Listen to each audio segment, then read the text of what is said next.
इस मूवी की शुरुआत 6 दोस्तों से होती है जो कि एक ट्रिप पर जा रहे होते हैं। ट्रिप पर जाते हुए उनकी गाड़ी का टायर पंचर हो जाता है। टायर चेंज करने के बाद वह ट्रिप में आगे बढ़ते हैं। वह एक होटल में पहुंच चुके हैं। वहां ठहरने के लिए ये लोग रूम लेते हैं। वहां उन्हें एक लेडी मिलती है। वह लेडी इन लोगों में से एक लड़की को कहती है, मैं तुम्हें एक बात बताना चाहती हूँ, तुम सिर्फ माउंटेन तक जाना, माउंटेन के पार कभी मत जाना क्योंकि वहाँ पर खतरा है। वह बताती है कि आज तक जो भी कोई वहाँ गया है वापस लौटकर नहीं आया है। इस पर वह लड़की बोलती है, हम वैसा ही करेंगे, माउंटेन के पार नहीं जाएंगे। रात गुजारने के बाद दूसरे दिन ये लोग एक बार में जाते हैं। जब ये लोग एंजॉय कर रहे होते हैं तब एक बूढ़ा आदमी इन लोगों के पास आता है और इन लोगों से कहता है, तुम लोग शोर मत मचाओ। इस पर जेन बोलती है, तुम्हें हमारे साथ इस तरह से बदतमीजी से बात नहीं करना चाहिए। इस पर वह बूढ़ा आदमी गुस्सा होता है और वहाँ से चला जाता है। पार्टी करने के बाद ये लोग बाहर आते हैं। बाहर आते ही ये लोग देखते हैं उनकी गाड़ी के पास एक आदमी खड़ा है। उस आदमी को वहाँ पर खड़ा देख एडम उस पर चिल्लाता है, लेकिन वह आदमी वहाँ से नहीं हटता है। ये लोग उस आदमी की तरफ एक वाइन की बोतल फेंकते हैं। इसके बाद वह आदमी वहाँ से चला जाता है। दूसरे दिन जब जेन मॉर्निंग वॉक के लिए निकलती है तब वह एक लेडी को देखती है जो कि कुछ बेचने के लिए वहाँ आई थी। जेन इस लेडी से कुछ सामान खरीदती है। अचानक उसे वहाँ पर एक बच्ची दिखाई देती है। जेन उस बच्ची से उसका नाम पूछती है, लेकिन वह बच्ची बिना कुछ बताए डर के मारे वहाँ से भाग जाती है। वह लेडी कहती है, मेरी बच्ची के नेचर काफी अलग है। ये सारे दोस्त दिन में ट्रिप के लिए निकलते हैं। चलते चलते ये लोग जंगल तक पहुँच जाते हैं। ये लोग जंगल में जाने के बाद काफी खुश होते हैं। जब ये लोग जंगल में जाने के बाद माउंटेन के पास पहुँचते हैं तब जेन को उस लेडी की बात याद आती है। उस लेडी ने कहा था, माउंटेन के पास मत जाना क्योंकि वहाँ खतरा है। उन लोगों में से एक लड़का कहता है, माउंटेन के पार बहुत सुंदर जगह है, हम वहाँ जाएंगे और एंजॉय करेंगे। तुम उस लेडी की बात को ज्यादा मत सोचो और हमारे साथ चलो। धीरे धीरे चलते हुए ये लोग माउंटेन के उस पार पहुँच जाते हैं। वहाँ जाने के बाद इन लोगों को कुछ आवाजें सुनाई देती हैं। इन लोगों में से एक लड़की वीडियो बना रही होती है। तभी ये लोग देखते हैं पेड़ का एक बहुत बड़ा हिस्सा इन लोगों की तरफ आ रहा है। यह देखकर ये लोग भागने लगते हैं और अपनी जान बचाते हैं। लकड़ी का वह टुकड़ा इतनी तेजी से इन लोगों की तरफ आ रहा था कि इनमें से एक फ्रेंड उसमें क्रश हो जाता है और वहीं पर मर जाता है। अपनी जान बचाने के लिए सारे लोग जख्मी हो चुके थे।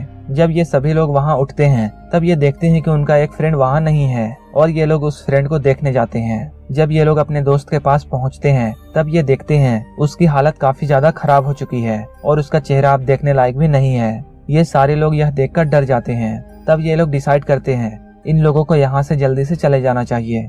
यहाँ आने के बाद अब ये लोग अपना रास्ता भूल चुके थे। अब इन्हें ये भी नहीं पता था कि इस जंगल से कैसे बाहर निकला जाए। रास्ता ढूंढते हुए इन लोगों को रात हो जाती है। रात गुजारने के लिए ये लोग एक जगह पर टेंट लगाने की सोचते हैं। ये लोग आपस में ही लड़ने लगते हैं कि यहाँ पर टेंट लगाना सही नहीं है। अगर हम यहाँ पर टेंट लगाते हैं तो कोई भी जंगली जानवर आकर हमें खा सकता है। लेकिन रात के समय आगे बढ़ना भी ठीक नहीं था।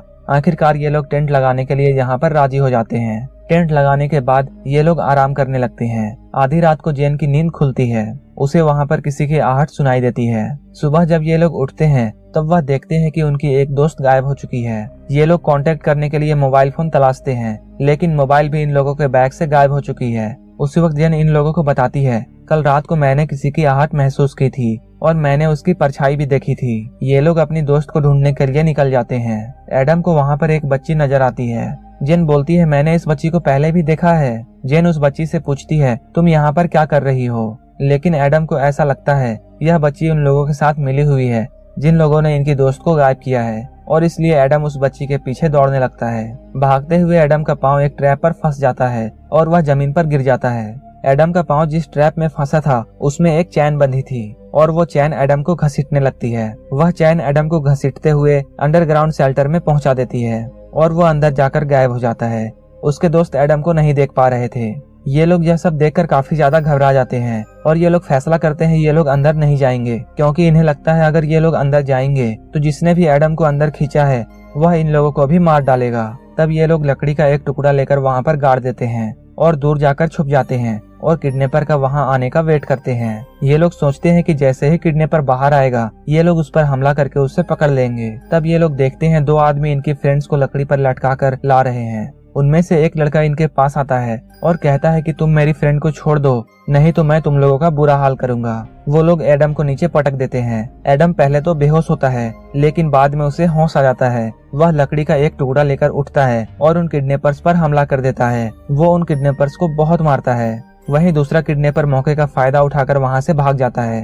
एडम ने उस किडनैपर को इतना ज्यादा मारा था कि उसका सर फट जाता है और इसका स्कल बाहर आ जाता है। यह देखकर सारे फ्रेंड डर जाते हैं कि एडम को क्या हो गया है कि उसने इतनी बेरहमी से उस शख्स को क्यों मार डाला। एडम के दोस्त उससे कहते हैं तुम्हें इस शख्स को इतना नहीं मारना चाहिए, क्योंकि हो सकता है यह शख्स तुम्हें जान से नहीं मारता और तुम्हें जिंदा छोड़ देता। तब एडम कहता है मैंने यह सब अपनी सेफ्टी के लिए किया है। तभी ये लोग देखते हैं कि उनकी एक फ्रेंड जो कि गायब हो चुकी थी वह भी वहां आ जाती है। वह लड़की जब वहां आती है किडनैपर की लाश को देखने के बाद वह लड़की एडम से कहती है यह तुमने क्या कर दिया, तुमने एक आदमी का मर्डर किया है। जेन उससे कहती है तुम कहाँ चली गई थी। वह लड़की इन लोगों को बताती है वह यहाँ से निकलने का रास्ता ढूंढने गई थी। वह लड़की इन लोगों को बताती है उसने यहाँ पर कुछ लोगों को देखा है और वह उन लोगों से अपनी जान बचाकर यहाँ पर आई है और इन लोगों को जल्द से जल्द इस जंगल से बाहर निकलना होगा, वरना ये सारे लोग यहाँ पर मारे जाएंगे।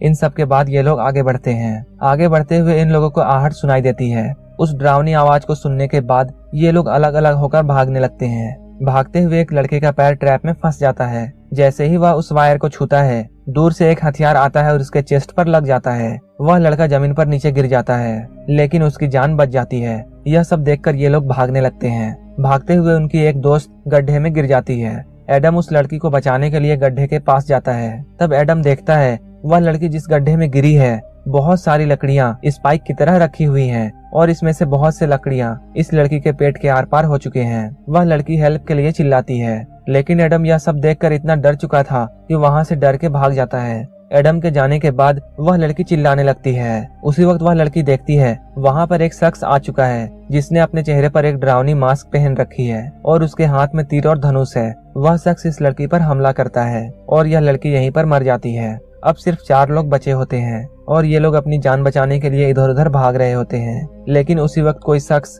जेन की फ्रेंड को ऊपर खींचने लगता है और उसी वक्त पीछे से जेन पर भी कोई हमला कर देता है और जेन अब बेहोश हो चुकी है। जेन को जब होश आता है तब वह देखती है कि वह एक अंडरग्राउंड केज में है। वह चिल्लाने लगती है। वह देखती है कि वहाँ एक लड़की है। यह वही लड़की है जिससे जेन पहले भी मिल चुकी है। जेन उससे कहती है कि मैं तुम्हें पहचानती हूँ। वह लड़की कहती है तुम चुप रहो नहीं तो मैं तुम्हें खाना भी नहीं दूंगी।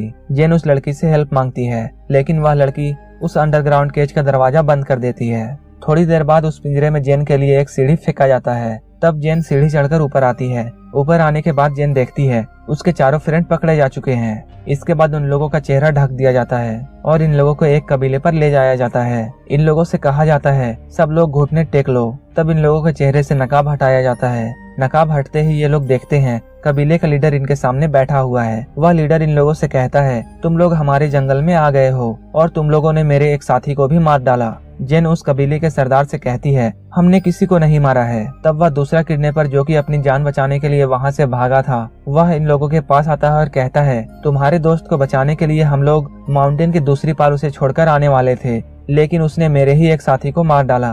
वह अपने मरे हुए साथी के डेड बॉडी को इनके पास रख देता है। उस डेड बॉडी की काफी बुरी हालत हो चुकी थी और उसमें कीड़े भी लग चुके थे। तब जेन उस कबीले के सरदार से रिक्वेस्ट करती है हमें लगा था वह शख्स हमें मार डालेगा और इसलिए हमने अपनी सुरक्षा के लिए उस पर हमला कर दिया। हमारा उसे जान से मारने का कोई भी मकसद नहीं था। हमने अपनी जान बचाने के लिए उसे मारा था। तब कबीले का सरदार इन लोगों से कहता है जैसा तुमने मेरे एक साथी को मारा था बिल्कुल उसी तरह मैं भी तुम लोगों को मार डालूंगा।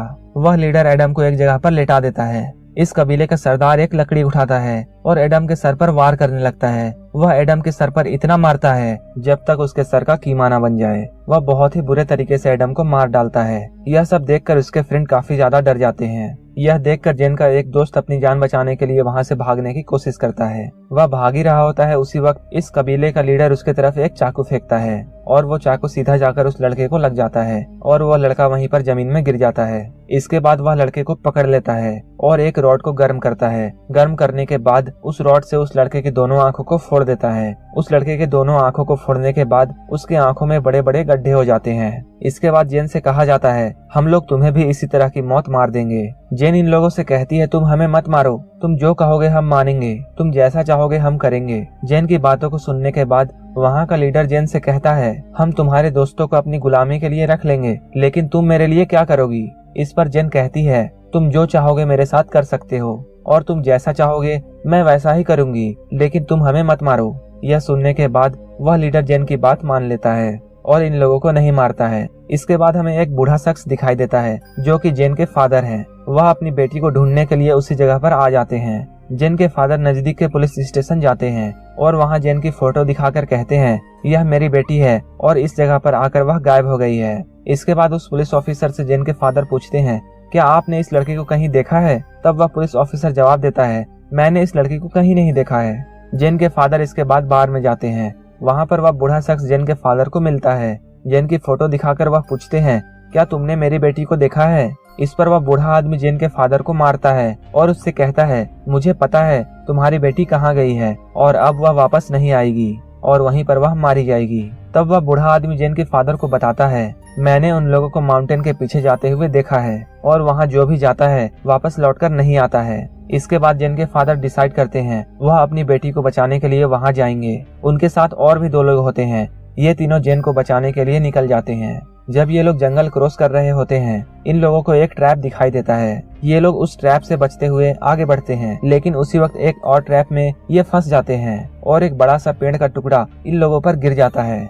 जेन के फादर किसी तरह बच जाते हैं, लेकिन वो दोनों आदमी मारे जाते हैं। जेन के फादर जेन को ढूंढने के लिए जंगल में भटक रहे होते हैं, लेकिन कबीले के लोग जेन के फादर को भी पकड़ लेते हैं और उन्हें भी अपने सरदार के सामने ले आते हैं। जेन के फादर को जब होश आता है तब वह देखते हैं उनके सामने उनकी बेटी खड़ी है, लेकिन जेन अपने फादर को पहचानने से इनकार कर देती है। तब कबीले का सरदार जेन के फादर से कहता है यह तुम्हारी बेटी नहीं है, अब ये मेरी वाइफ बन चुकी है। इसके बाद जेन के फादर को एक पिंजरे में ले जाकर बंद कर दिया जाता है। रात को जब सभी लोग सो रहे होते हैं तब जेन अपने फादर के पास आती है और अपने फादर को कहती है बिल्कुल चुप रहना, हम लोग कुछ देर के बाद यहाँ से निकलेंगे। और जेन अपने फादर से कहती है मैंने आपको पहचानने से इसलिए इनकार किया क्योंकि अगर मैं आपको पहचान लेती तो ये लोग आपको मार डालते।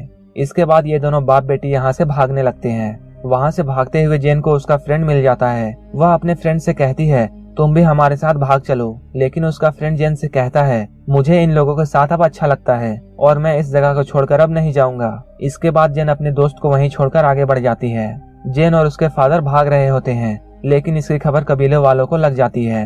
अब कबीले के लोग इन बाप बेटी को ढूंढने लगते हैं और ये लोग इन दोनों पर हमला कर देते हैं। जेन के फादर के पास एक गन होती है जिससे वो इन लोगों को शूट कर देते हैं। दोनों बाप बेटी उन लोगों को मारने के बाद आगे बढ़ते हैं, लेकिन कबीले के बहुत सारे लोग फिर से उन पर अटैक कर देते हैं। उसी वक्त हमें वह बूढ़ा आदमी दिखाई देता है जिसने जेन के फादर को बार में मारा था। वह बूढ़ा आदमी जेन और उसके फादर के हेल्प के लिए आ चुका है और वह बूढ़ा आदमी इनसे कहता है वह इनकी हेल्प करेगा और ये सारे लोग कबीले वालों पर गोली चलाने लगते हैं। इसके बाद वह बूढ़ा आदमी दोनों बाप बेटी को अपनी गाड़ी में बिठाकर वहाँ से ले जाता है। अब जेन और उसके फादर बिल्कुल सेफ हैं और ये लोग अपने घर आ चुके हैं। इसके बाद हमें कुछ महीनों के बाद का सीन दिखाया जाता है। जेन देखती है कि उसके सामने वही कबीले का सरदार बैठा हुआ है और वहाँ पर उस कबीले की एक बच्ची भी है। जेन अकेले में कबीले के लीडर से बात करती है। वह उससे कहती है मैं तुम्हारे साथ जाने के लिए तैयार हूँ, मेरी फैमिली को कुछ मत करना। इसके बाद जेन कबीले के सरदार के साथ चल देती है।